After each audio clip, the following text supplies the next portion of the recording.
வணக்கம் மக்களே, நீங்கள் பார்க்குறது இம்ரான் ஷார் குக்கிங் சேனல். அவங்க இம்ரான். எல்லோரும் எப்படி இருக்கீங்க? வீடியோ போச்சு ரொம்ப நாள் ஆச்சு. ரம்ஜான்லேருந்து கண்டினியூ பிஸியாக இருந்ததால் வீடியோ போட முடியல. இன்றைக்கி ஒரு சூப்பரான பீஃப் கிரேவி தான் செஞ்சேன். அதை இன்றைக்கி டேஸ்ட் பண்ணி செம்மையாக சாப்பிட போகிறேன். அது எப்படி சமைக்கிறது ஈஸியாகவும் சூப்பராகவும் நம்ம ஸ்டைலில் வாங்க சமைக்க ஆரம்பிக்கலாம். 1 கிலோ பீஃப் இன்றைக்கி செய்ய போகிறோம். அதுக்கு ஒரு 100 ml ஆயில் சேர்த்துக்கலாம். குக்கரில் தான் செய்ய போகிறோம். 100 ml ஆயில் சேர்த்துக்கலாம். ஆயில் நல்லா சூடாகட்டும். நல்லா சூடாகிடுச்சு. இப்போ இது கூட ஒரு 2 வெங்காயம், மீடியம் சைஸ் 2 வெங்காயம், ஒரு ஸ்டாரு, ஒரு 1.5, அதாவது ஒரு சின்ன துண்டு பட்டை, 2 ஏலக்காய், 5 லவங்கம், ஒரு 5 பச்சை மிளகா நல்லா பொடியாக கட் பண்ணி வச்சுருக்கேன். இது எல்லாத்தையும் சேர்த்துக்கலாம். நம்ம ரெகுலராக இல்லாமல் கொஞ்சம் டிஃப்ரெண்ட்டாக செய்ய போகிறோம் நீங்கள் பீஸு. வெங்காயத்தை நல்லா வதக்கிக்கலாம். இந்த பீஃப் கிரேவி வேறு லெவலில் இருக்கும். ரெகுலர் இல்லாமல் கொஞ்சம் டிஃப்ரெண்ட்டாக செய்ய போகிறோம். எப்படி செய்யணும்னு முழுசாக பாருங்கள். வதங்கிருச்சு. இப்போ இஞ்சி பூண்டு சேர்த்துக்கலாம். அடுப்பை குறைச்சிக்கங்க. ஒரு 3 டேபிள் ஸ்பூன் இஞ்சி பூண்டு பேஸ்ட் சேர்க்குறேன். மீடியம் அளவில் சேர்த்துக்கங்க. இந்த 1 கிலோ பீஃபுக்கு சூப்பராக இருக்கும். சரிங்களா?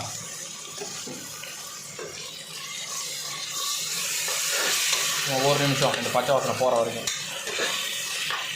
இஞ்சி பூண்டு பேஸ்ட்டோட பச்சை வாசனை போயிடுச்சு. இப்போ 2 தக்காளி பொடிச்சா கட் பண்ணி வச்சுருக்கேன். இது சேர்த்துக்கலாம். மஞ்சள் தூள் 1/2 டேபிள் ஸ்பூன், மிளகாய் தூள் 1 டேபிள் ஸ்பூன், மிளகு தூள் 1 டேபிள் ஸ்பூன், மல்லித்தூள் 1 டேபிள் ஸ்பூன். எல்லாத்துலேயும் 1 டேபிள் ஸ்பூனாக போட்டுருக்கேன். இது எல்லாத்தையும் போட்டு நல்லா மிக்ஸ் பண்ணிக்கலாம்.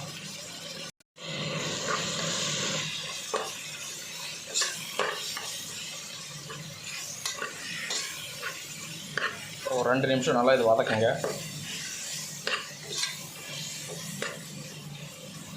2 நிமிஷம் நல்லா மிக்ஸ் பண்ணியாச்சு. மசாலாவோட ஃப்ளேவர் சூப்பராக இருக்குது. இப்போது நம்ம பீஃபை சேர்த்துக்கலாம்.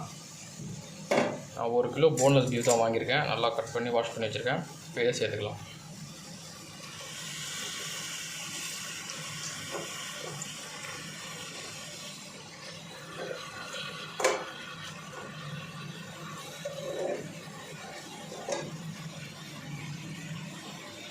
சேர்த்து ஒரு வாட்டி நல்லா இது மிக்ஸ் பண்ணி விட்டுக்கலாம்.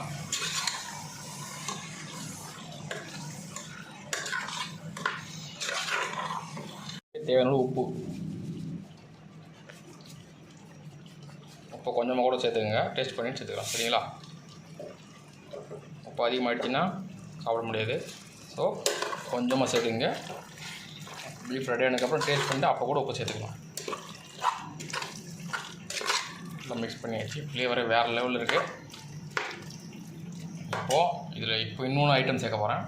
அதுதான் இந்த டிஃப்ரெண்ட்டாக இன்றைக்கி பீஃப்லேயே டிஃப்ரெண்ட்டாக போகுது இந்த கிரேவியே. அது என்னென்னா தயிர். சரிங்களா?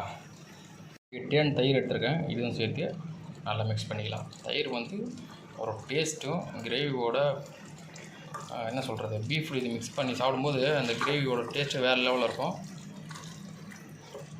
இது ஃபுல்லாக ரெடி ஆனதுக்கப்புறம் நீங்கள் பார்த்தீங்கன்னா வேறு லெவலில் இருக்கும்.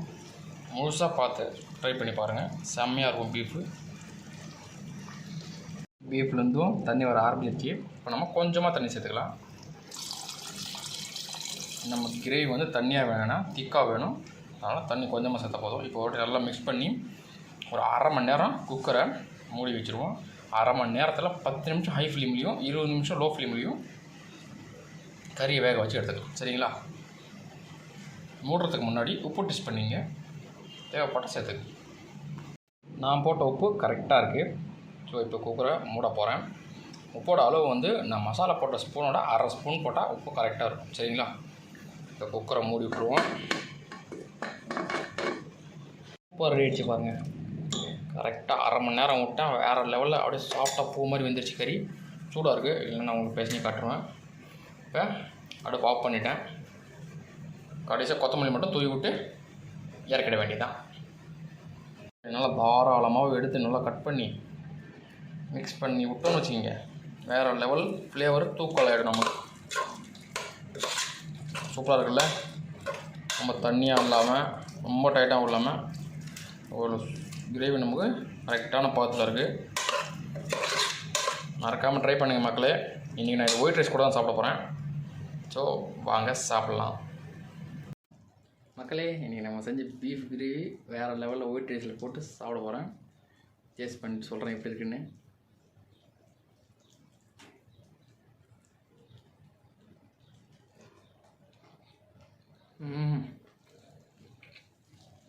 வேறு லெவல் மக்களே. நல்லா ஸ்பைஸியாக நல்லா டேஸ்ட்டாக வேறு லெவலில் இருக்குது. ட்ரை பண்ணி பார்த்துட்டு மறக்காமல் கமெண்ட் பண்ணுங்கள். இம்ரான் ஷார் குக்கிங் சேனல் சப்ஸ்கிரைப் பண்ணுங்கள். மீண்டும் ஒரு சூப்பர் ரெசிபி ஒன்று சந்திக்கிறேன். பாய் மக்களே. டேஸ்ட்டு வேறு லெவல். நான் சாப்பிட போகிறேன்.